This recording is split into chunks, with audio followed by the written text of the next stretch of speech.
अस्सलाम वालेकुम वरहमतुल्लाहि वबरकातुहू अस सब पढ़ा माहौल थयु साफ आज अमिक कन सवाल जवाब लिखन पढ़ो तो लिखो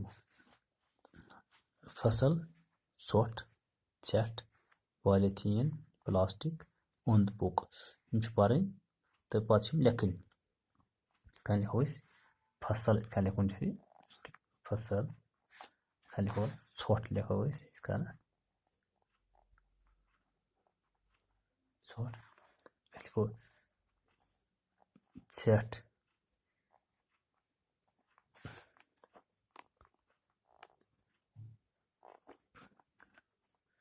पॉलीथीन प्लास्टिक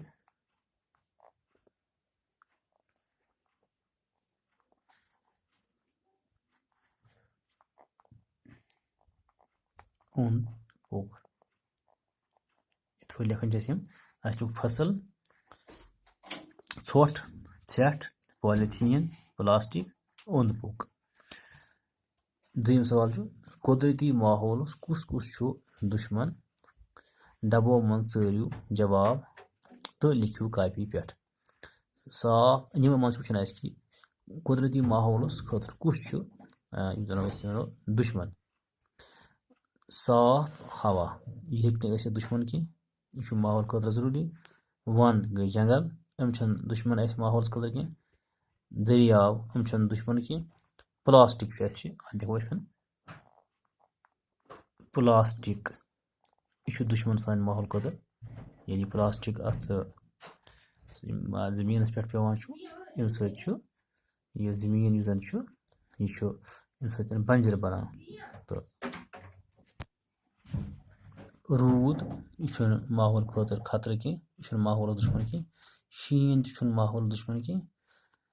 बल्कि रूद तो शीन सत माहौल फायदे वातान अम सत माहौल साफ गसान बे रूद सत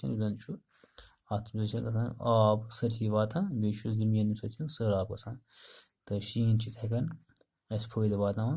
ब्या पॉलीथीन पॉलीथीन इस्तेमाल करान पॉलीथीन यह खतर सैनिस माहौलस पॉलीथीन सत पॉलीथीन यम सत खतर सैनिस माहौलस वुचान प्लास्टिक पॉलीथीन जन चीज तम यम सैनिस माहौलस खतर वाव हवा सत खतर कह दह सत खतर दह सैनिस माहौलस खतर रात वुच कि गाड़न हुंद दह फैक्ट्रियन हुंद दह यह हसा सैनिस माहौलस आलूद करान बाग अम खतर सैनिस माहौलस खतर कह जानवर सैनिस माहौलस खतर कह बाल गई थद थद पहाड़ अम खतर सैनिस माहौल खतर अम पे ब्या मिसाल वुचित बनयु लफज मिसाल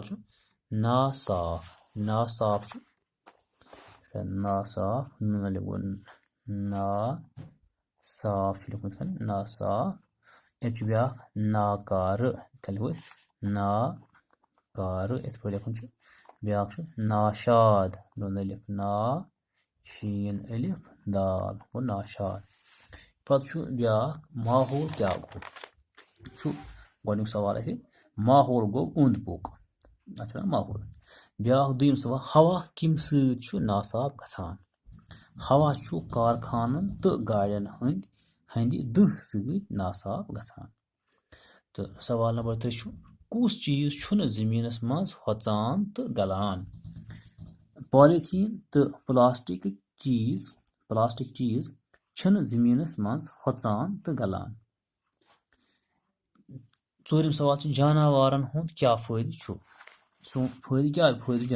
जानवर सोन ओंद पोक साफ थावान अम पे ब्या आब कित पाट रोज साफ आबस मज ोट तो ेठ दरित दिनस पज परहेज करुन अगर परहेज करो इत रोज सोन माहौल साफ पे ब्या मिसाल वुचित बनयु नव लफज मिसाल वन वनन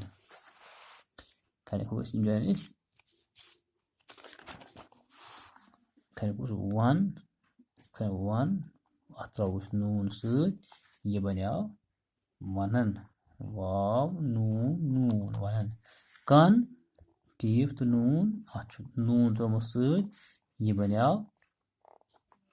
कनन بیٛاکھ چھُ گاف نوٗن گن پتہٕ چھُ بیٛاکھ سۭتۍ اگر گنن اَمہِ پتہٕ چھُ بیٛاکھ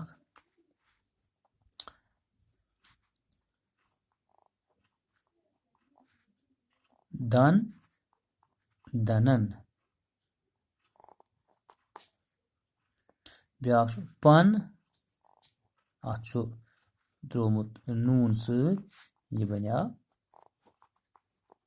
پنن پن پن اسی ون ونن کن کنن گن گنن دن دنن پن پنن آز کل گوٚو یِتُے. السلام علیکم ورحمتہ اللہ.